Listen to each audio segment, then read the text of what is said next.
Family, I want you to think about how often we look at time as if it's working against us. We say things like, I should be further by now. I should have accomplished more by now. I should have figured it out by now. And little by little, the clock becomes something that doesn't just measure moments, it becomes something that measures our worth. But let me tell you something today. Time is not your enemy. Time is your teacher. Every tick of the clock is not a reminder of what you haven't done. It's a lesson about what you can still do. See, when you look at the clock, you see the hands moving.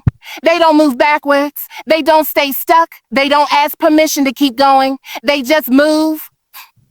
And that's the first lesson time teaches us, that forward is the only direction. You may feel stuck, but the very rhythm of time is proof that movement is always happening, even if you can't see it. You may not see progress in the way you want, but heaven is moving on your behalf.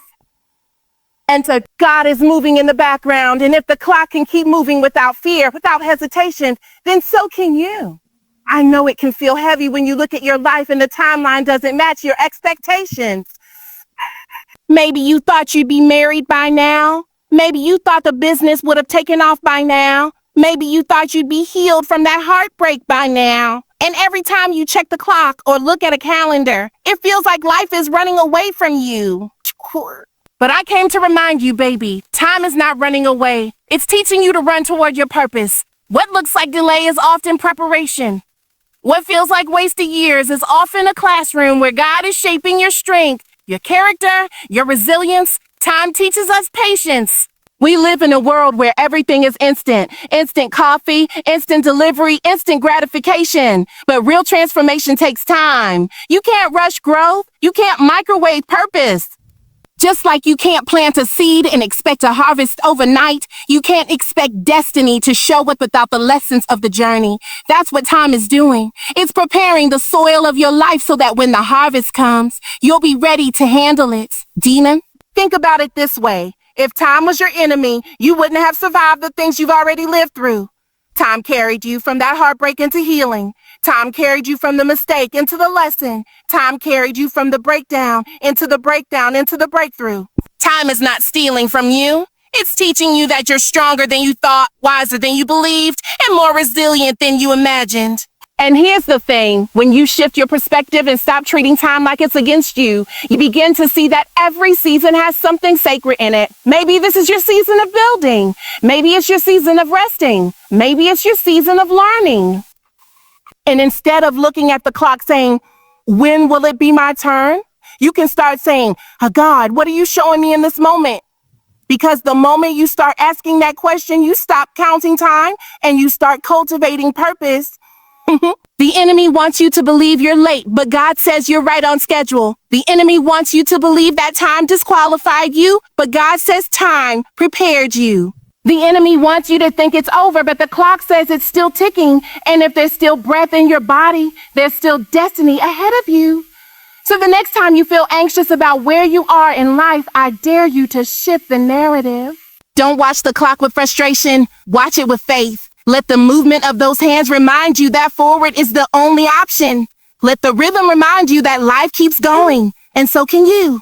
Let it teach you that every second is a new chance to try again, to rise again, to believe again. You don't have to fear time. You don't have to fight time. You don't have to compare your timeline to anyone else's, because what God has for you, no clock can cancel. What God has written for you, no calendar can erase. Time is just the classroom where you're learning how to handle the promise that's coming your way.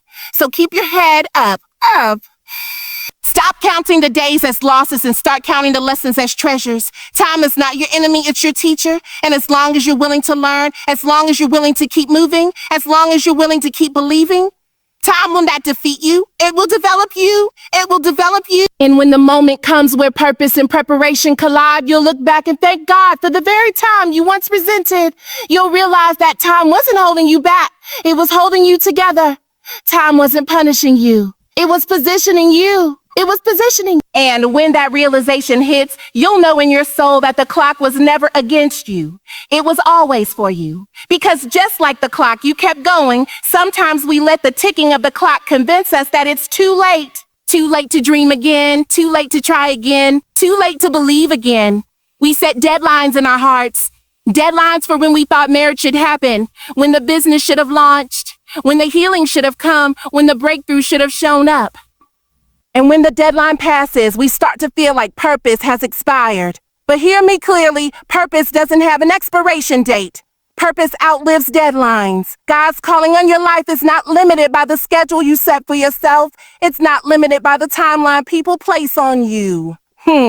It's not even limited by the mistakes you made along the way. The beautiful thing about purpose is that it was written before time even began. Before you had a name, before you had a plan, before you even had a thought, God had already written destiny into your DNA. That means you can miss a deadline and still not miss your calling. You can feel delayed, but you're never denied. See, deadlines are man-made. They're tools we use to measure productivity, to set goals, to keep ourselves accountable. But purpose, that's God-made. That's eternal. That's unshaken by calendars and untouched by clocks. When God says, I have a plan for you, he doesn't add, only if you finish it by 30. When he says, you are chosen, he doesn't add, but only if you get it right the first time. Purpose is not bound to a deadline, bound to a divine will. Think about Abraham. God told him he would be the father of many nations, but the deadline didn't come when Abraham expected. Decades went by, his body got older, Sarah's womb got quieter, and the natural clock said, it's over. But the spiritual clock said, keep believing. And when the moment was right, purpose showed up and Isaac was born. Purpose outlived the deadline because God's word will not return void. I wonder how many of us are living under the weight of expired deadlines, carrying shame because life doesn't look the way we planned. Maybe you thought your ministry would be established by now. Maybe you thought your book would be written by now. Maybe you thought you'd be further along in school or in your career. But let me remind you, just because your deadline passed doesn't mean God's promise has passed. Deadlines are only dangerous when you let them discourage you. Purpose is still alive. And here's the thing. Sometimes God allows deadlines to pass just to prove that his power is greater than our planning. If it happened when you wanted it to happen, you might have thought it was your hustle, your strategy, your networking. But when the deadline has passed and you still see doors opening and you still see opportunities rising and you still see dreams breathing, that's when you know it was nothing but God. That's when you testify that grace did what time couldn't. Purpose doesn't panic when a deadline passes. Purpose isn't shaken by the year. Purpose doesn't crumble under the pressure of delay. Purpose sits patiently inside of you, waiting for the moment when faith and perseverance align, and then it shows up with power. That's why you can't give up when it feels too late. That's why you can't stop pushing when the calendar mocks you. That's why you have to keep showing up, because purpose is still alive inside of you. Let me tell you, there's somebody listening right now who feels like you missed your moment. But I came to tell you, the author of time cannot be late. The creator of the universe doesn't operate on your deadlines. He operates on destiny. And as long as you have breath, you are still on his clock. You are still on his radar. You are still on schedule for a breakthrough. So stop letting deadlines dictate your faith. Stop letting calendars control your hope. Stop letting clocks convince you that you're behind.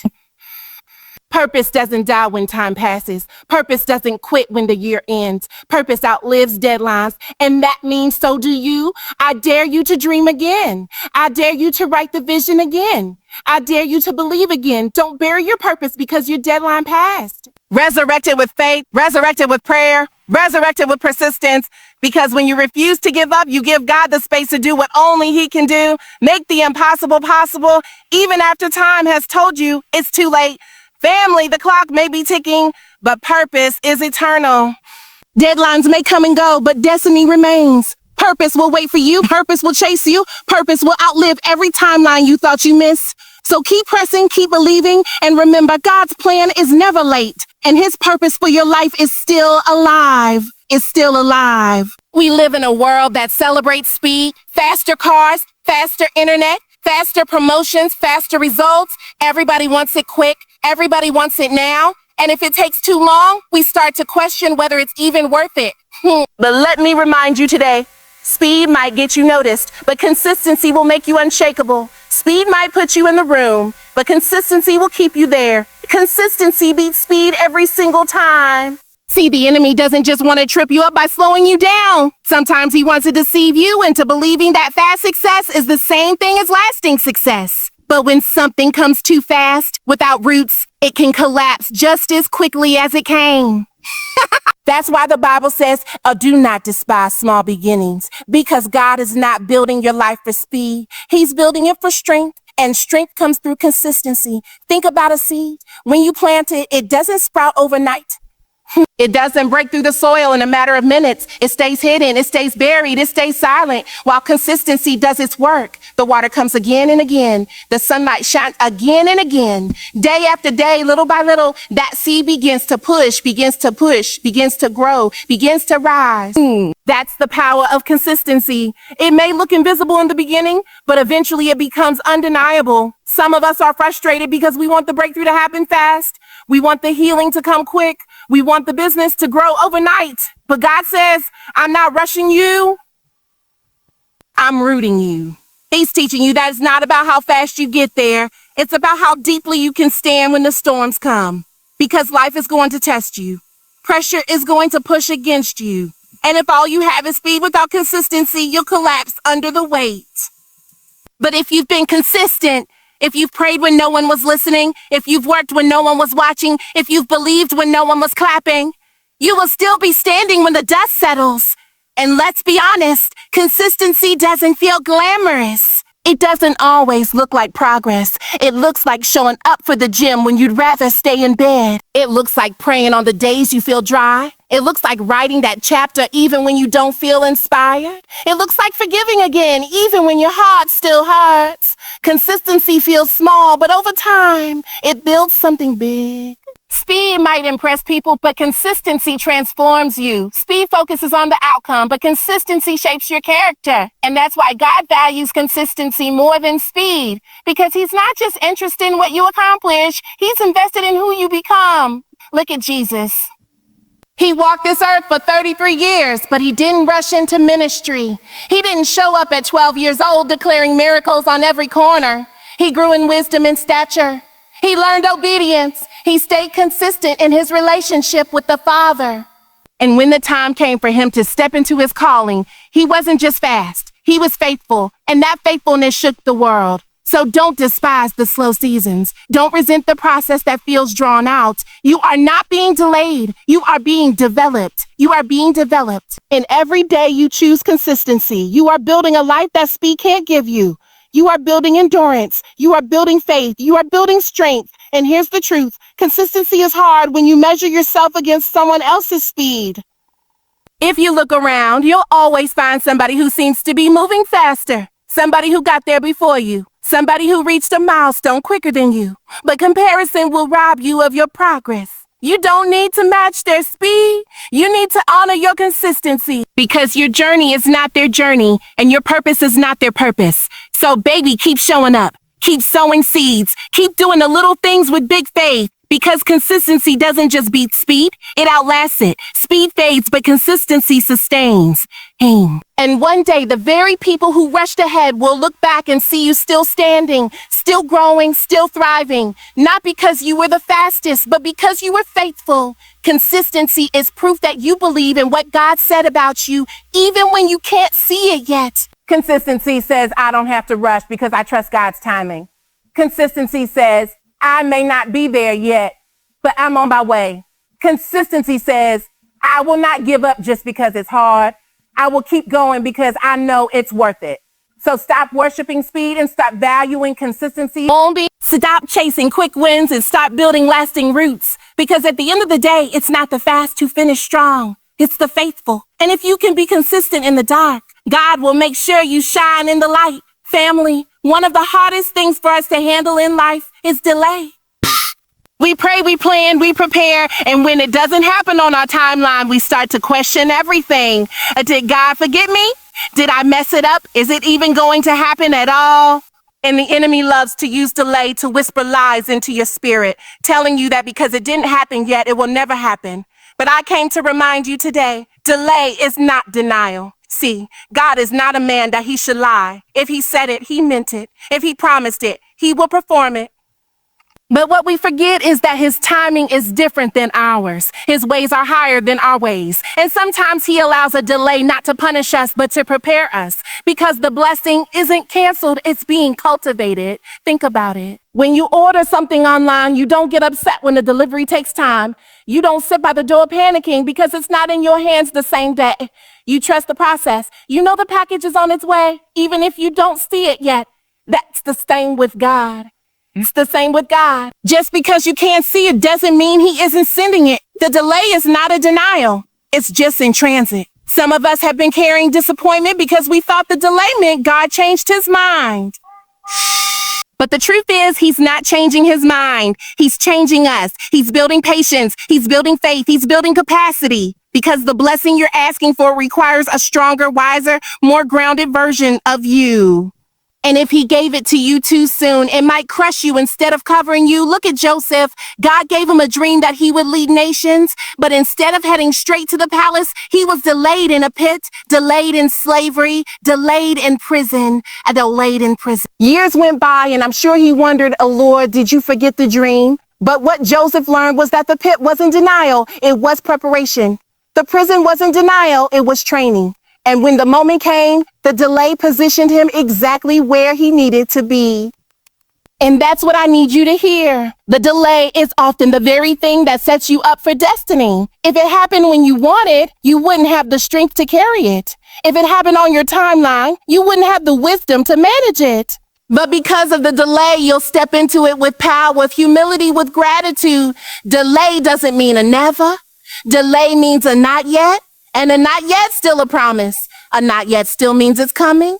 A not yet still means God is faithful. I know waiting can be hard. I know it can test your spirit and break your heart, but waiting is not wasted. Waiting is where God works on the unseen parts of your life. Waiting is where he aligns the right people, the right opportunities, the right timing. Waiting is where he shows you that your trust is in him, not in the calendar, not in the clock. So don't let the delay discourage you. Don't let the delay convince you that you are forgotten. Don't let the delay make you quit, because the enemy doesn't have the power to deny what God has ordained. He can distract you, he can discourage you, but he cannot deny what God has already declared over your life. When it feels like life is delayed, I want you to shift your perspective. Instead of asking, why is this taking so long? Start asking, Lord, what are you teaching me in this? Because if you learn in the delay, you'll have the wisdom to win when the blessing comes. And let me tell you something, when God shows up, he doesn't just make up for lost time. He redeems it. The years you thought were wasted become the very years that shaped you. The moments you thought were lost become the testimony you share. The delay that hurt you becomes the platform that builds you. Because with God, nothing is wasted and nothing is denied. So hold on, baby. Wipe those tears. Lift up your head. Just because it didn't happen yet doesn't mean it won't happen. Delay is not denial. It's development. Delay is not denial. It's preparation. Delay is not denial. It's proof that God is working even when you can't see it. And when the blessing finally shows up, you'll realize that it wasn't late. It was right on time. One of the hardest things to understand in our walk with God is timing. We trust his word. We believe his promises, but we wrestle with the weight. We wrestle with the space between what he said and when we see it. And in that space, doubt creeps in. Fear creeps in. Comparison creeps in. But here's what I need you to grab hold of today. God's timing is perfect. Not early, not late, but perfect. We measure time by minutes, hours, days, and years. But God measures time by purpose. He's not concerned about your clock. He's concerned about your calling. And because he sees the end from the beginning, he knows exactly when to release the blessing, when to open the door, when to align the connection. His timing may not match your expectation, but it will always serve your transformation. Let me give you an example. Think about Mary and Martha when their brother Lazarus was sick. They sent word to Jesus, asking him to come quickly. They wanted healing now. They wanted a miracle in the moment. But Jesus delayed. And by the time he showed up, Lazarus was already dead. From their perspective, he was late. But from heaven's perspective, he was right on time. Because if he came when they wanted, they would have seen healing. But because he came when he planned, they saw resurrection. His timing turned their sorrow into a testimony. That's the beauty of God's timing. It doesn't just meet your need, it exceeds your expectation. You may be crying over what didn't happen when you thought it should, but God is preparing something greater than you imagined.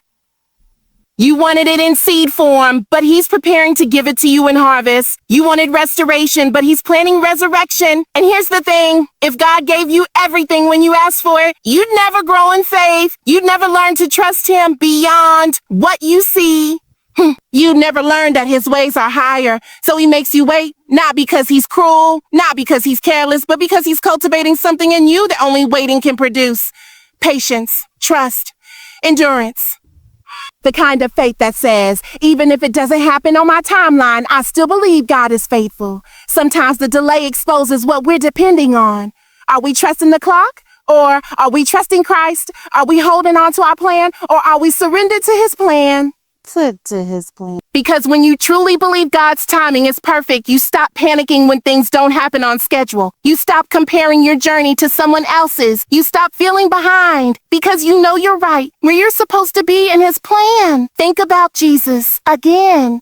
Think about Jesus again. When he came into the world, people expected a Messiah who would arrive with armies and overthrow governments immediately. But he came as a baby, small, vulnerable, hidden. 30 years passed before he even started his ministry. And when he finally stepped into his assignment, it wasn't late. It was divine timing. Every miracle, every moment, every move was orchestrated with precision. Not rushed, not delayed, but perfect. And if the Savior of the world moved on God's timetable, what makes you think your life is any different? If he trusted the Father's timing, then so can you. I know it's hard when you've been waiting for the breakthrough, the healing, the relationship, the opportunity. I know it's painful when the years feel long and the prayers feel unanswered. But you've got to hold on to this truth. God's timing is not just good, it's perfect. Which means when it comes, it will come with peace. When it comes, it will come with provision. When it comes, it will come with provision. When it comes, it will come with protection. Because perfect timing doesn't just give you the blessing, it gives you the strength to sustain it. So don't let impatience push you into places you're not ready for. Don't let comparison convince you you're behind. Don't let the waiting make you doubt. Instead, lean into the process. Trust that if it hasn't happened yet, it's because God is still aligning the details. Trust that his not yet is protecting you, not punishing you. Trust that his timing will reveal what rushing would have ruined. And when it finally happens, when the prayer is answered, when the dream manifests, when the promise comes to pass, you'll look back and realize it wasn't late at all. It was right on time. Because God's timing is always perfect. Perfection. That word has weighed so many of us down. We look at our lives and think, if I can't do it flawlessly, maybe I shouldn't do it at all. We put pressure on ourselves to have the perfect career, the perfect marriage, the perfect ministry, the perfect body, the perfect plan. And when we fall short, shame starts to whisper, oh, you'll never be enough. But family, hear me clearly. God never called you to perfection. He called you to progress. Perfection is a trap. It keeps you stuck waiting for the day when everything lines up before you move. It convinces you that mistakes disqualify you, that flaws make you unworthy, that struggles mean you failed. But progress says, I may not be where I want to be, but thank God I'm not where I used to be. Progress says, I'm learning, I'm growing, I'm moving forward, even if it's not perfect. God is not asking you for perfect. He's asking you for willing to try again, willing to trust him, willing to step out even when you're trembling.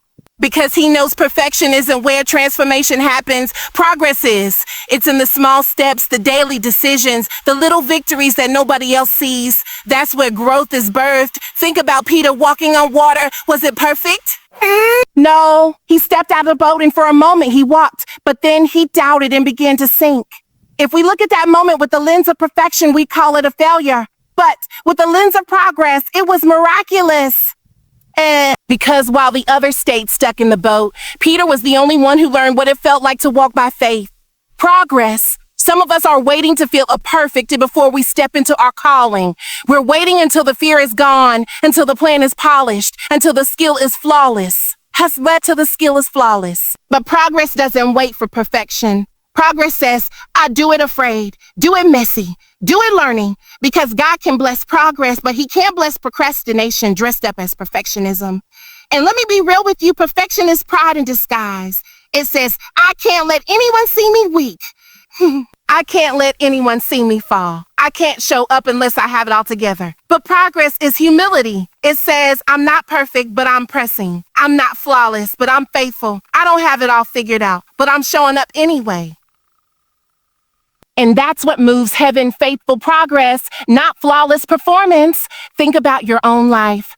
How many times have you disqualified yourself because you weren't perfect? How many opportunities have you missed because you were too busy waiting for everything to be just right? Right? What if the very thing you thought disqualified you is the thing God wants to use? Because your imperfections are not a liability. They're the canvas where His grace paints progress. And let me tell you, progress doesn't always look dramatic. Sometimes progress is just waking up and choosing hope when yesterday you wanted to give up. Sometimes progress is setting a boundary you never had the courage to set before. Sometimes progress is forgiving a little deeper, loving a little harder, praying a little longer. Progress is not about the size of the step. It's about the direction of the step forward. That's why Paul said, I press toward the mark. He didn't say, I perfected it. He said, I perfected it. He said, I press. Pressing means I keep moving even when it's hard. Pressing means I stumble, but I rise. Pressing means I don't let my flaws stop my fight. That's progress. So today, I want to release you from the prison of perfection. You don't have to have it all together to be used by God. You don't have to wait until your life looks flawless to walk in your calling. He's not asking you to be perfect. He's asking you to be available. He's asking you to bring Him your progress, because progress is proof that you still believe. And when you look back, you'll see it wasn't the perfect moments that defined you. It was the progressive ones. The moments where you didn't give up. The moments where you tried again. The moments where you chose faith over fear, growth over comfort, forward over stuck. That's what changes your life. So lift your head. Stop beating yourself up for not being perfect. Celebrate your progress. Honor your growth. And know your growth. Keep pressing, because perfection is impossible, but progress is powerful. And when you focus on progress instead of perfection, you'll realize you're already further than you thought, and God is still taking you higher. Life has a way of knocking the wind out of us. Sometimes it feels like the weight of disappointment, betrayal, or failure has pressed us down so hard that getting back up seems impossible. But hear me when I say this. Resilience is not about pretending the fall never happened. It's about choosing to rise again with a new determination in your spirit. Resilience is the bridge between where you've been broken and where you're called to shine. Think about it. Every person who has ever done something great has had a moment where they thought about giving up. But what separates those who quit from those who succeed is not strength alone. It's the decision to get back up when everything in you says, stay down. That decision, that tiny whisper of hope in the middle of your hurt, is where resilience is born. When the clock keeps moving, it reminds us that no matter how dark the night, morning will come. You can't stay stuck forever. Life is calling you forward, and resilience is your response to that call. It's saying, yes, I may be bruised, but I'm not broken. Yes, I may be tired, but I am not finished. Yes, I may have cried my eyes out, but my tears are watering the soil of my comeback. Sometimes resilience is quiet. It doesn't always look like shouting or running. Sometimes it looks like taking a deep breath and deciding to try again tomorrow. Other times it looks like standing in the mirror, wiping your tears, and reminding yourself that God didn't bring you this far to leave you here. Resilience is personal. Personal. It's between you, your faith, and your purpose. Don't let the weight of yesterday convince you that you can't move into tomorrow. You've survived things you thought would kill you. You've made it through storms that looked endless. That same strength is still in you. Resilience is not something you pick up only when it's convenient. It becomes a lifestyle. It's choosing not to let your failures define you, but to let them refine you. You see, the enemy of your soul wants you to quit. He wants you to believe that you've gone too far, failed too many times, or missed your chance. But resilience laughs in the face of that lie. Resilience says, if there's still breath in my body, there's still purpose in my life. Resilience turns pain into testimony and setbacks into setups. into setups. And let me tell you something. When you rise after falling, you rise with more wisdom, more compassion, and more fire than you had before. You're not just the same person getting back up. You're stronger, wiser, and more prepared for what's ahead. Resilience transforms you into someone who is unshakable. So the next time life tries to keep you down, remember that you are not powerless. You are not without hope. Resilience is already inside you, waiting for you to activate it. Every tick of the clock is an invitation to try again, to press forward, to believe that your story is still being written. And as long as you keep getting back up, no setback can stop you from stepping into everything God has for you. That's resilience. It's your response to the storms, and it's proof that nothing can keep a child of purpose down. Keep pressing, keep believing, keep going. That's the anthem your soul needs when life feels like it's closing in on you. You see, the clock never stops. It doesn't matter if it's ticking through joy or through pain. It just keeps moving. And that's the same rhythm you've got to learn to carry in your spirit. No matter what comes your way, you keep moving forward. There will be days when believing feels like the hardest thing to do. When you look around and the evidence doesn't match the promise God whispered into your heart. But that's when faith becomes real. Anybody can believe when everything is working, when prayers are being answered right on time, when doors are opening without resistance. But the true test of faith is found in the seasons where it feels like heaven is silent and the ground beneath you is shaking. That's when you press, even if it's with trembling hands. That's when you believe, even with tears streaming down your face. That's when you keep going, even if it's just one step at a time. The enemy would love for you to get stuck, to stop in the middle of your journey because the road got hard. But hear me clearly, stopping won't make the pain go away. It will only keep you from the promise waiting on the other side. Progress doesn't require perfection, it just requires persistence. It's about choosing to move forward, no matter how slow, because forward is still forward. It's still forward. Sometimes keeping on looks like praying the same prayer one more time, even when you don't see results. Sometimes it looks like showing up to the assignment God gave you, even when no one claps for you. Sometimes it looks like loving again, trusting again, or trying again, even when your heart has been broken before. That's the power of endurance. It builds character, it deepens faith. And it shapes you into someone who cannot be shaken by storms. Don't let the clock intimidate you. Let it inspire you. Every second that ticks is a reminder that you still have time to rise, to heal, to grow, and to conquer. You're not behind, you're in process. You're not forgotten, you're being refined. You're not finished, you're just getting started. So today, make up your mind that no matter how hard it gets, you will press, you will believe, you will keep going. Because the victory is not always in the speed, it's in the endurance, it's in refusing to quit. It's in standing firm and declaring, I will not give up, I will not give in. I will not stop until I see what God promised me come to pass. And when you live with that determination, when you walk with that faith, the clock is no longer your enemy. It becomes your partner, mocking every moment you chose not to quit. So keep pressing, keep believing, and keep going, because your breakthrough is on the other side of your persistence and